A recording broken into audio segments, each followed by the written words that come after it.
How banks process millions of transactions without losing a penny.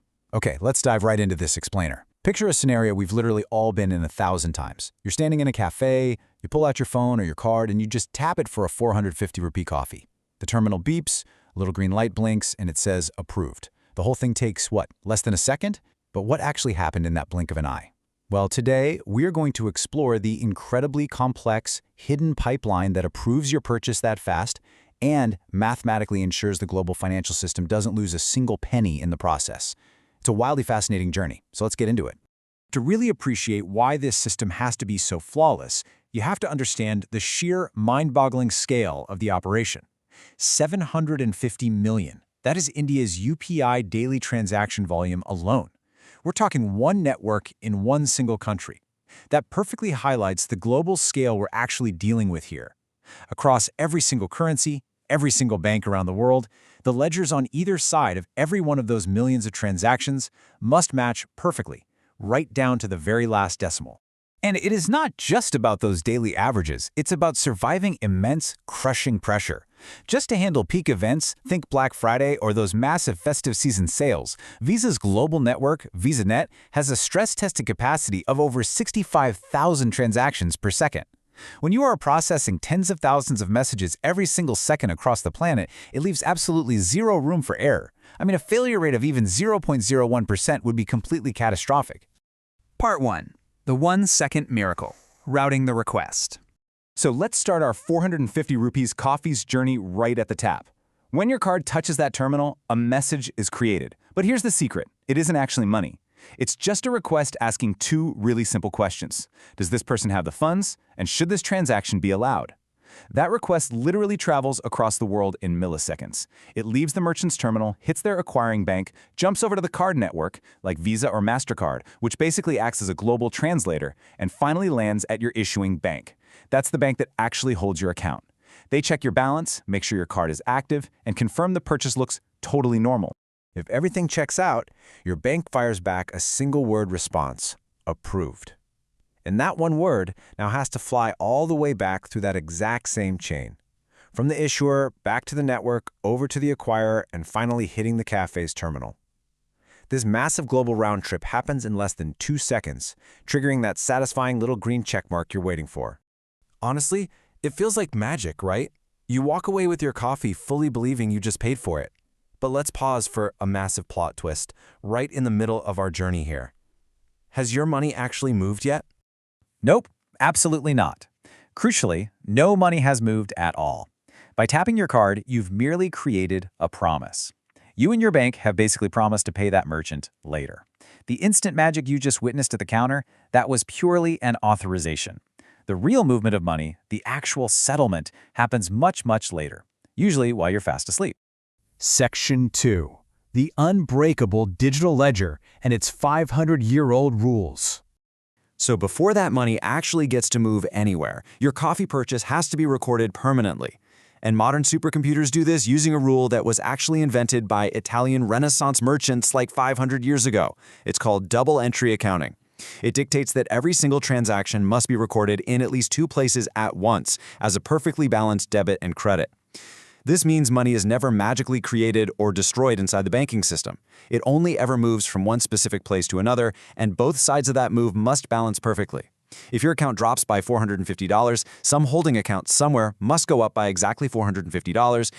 Now, to make sure this ancient rule is never broken, modern core banking databases use something called the ACID guarantee. Think of this as the digital armor protecting your money. Atomicity means a transaction either 100% happens or completely rolls back. There are no half-finished payments floating around. Consistency ensures the books always balance. Isolation keeps your coffee purchase totally separate from the millions of other purchases happening at that exact same millisecond. And durability means that once it's recorded, it survives even a massive power outage or a total hardware failure. And to take it a step further, modern financial systems use a really clever technique called event sourcing. Instead of just overwriting your balance from 1,000 rupees to 550 rupees, the bank stores the actual event of you buying that coffee as a permanent, time-stamped, totally unchangeable record.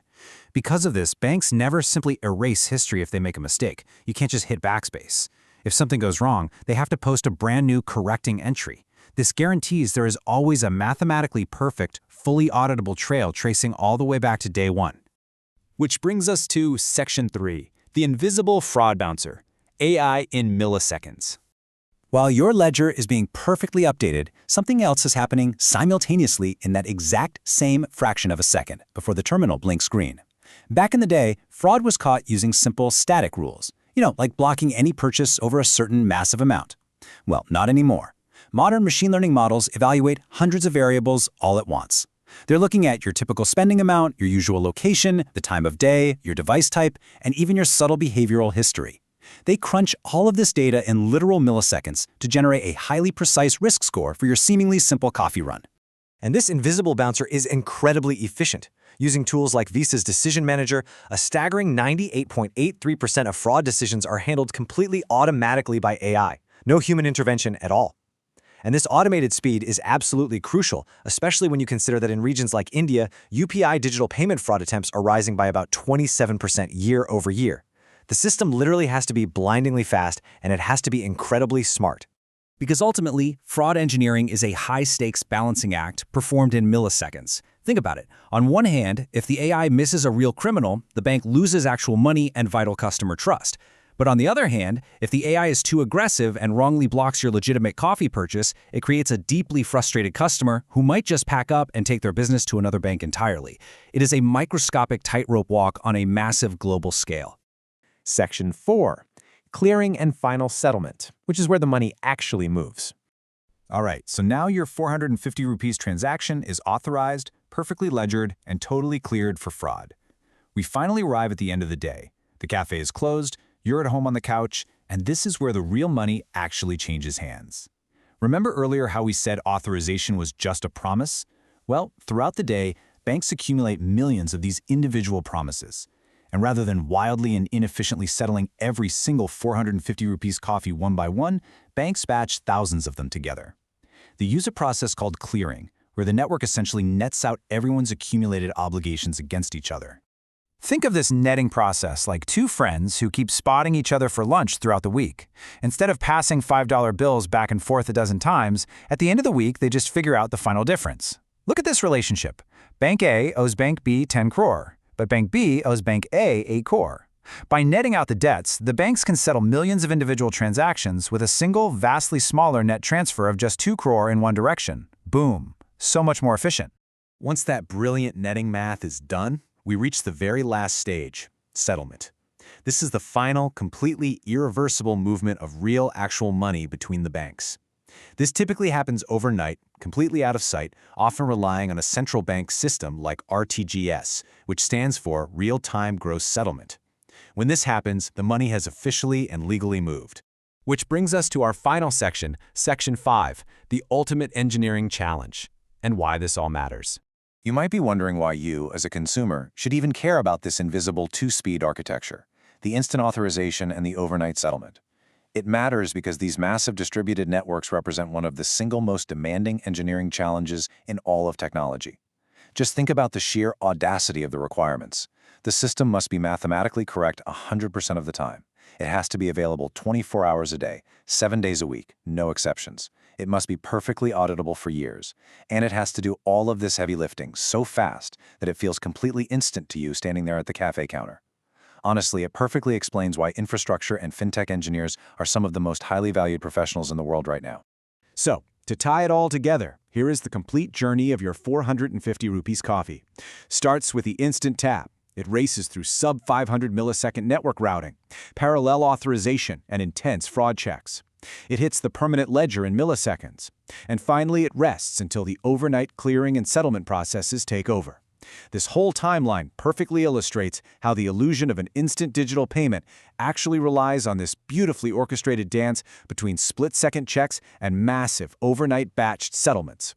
So as we wrap up this explainer, I want to leave you with one final thought to ponder. The next time you tap your phone or your card for just a simple cup of coffee and that little green light blinks, what are you going to see? Will you just see everyday magic? Or will you see decades of mathematically perfect, incredibly disciplined engineering working tirelessly behind the scenes?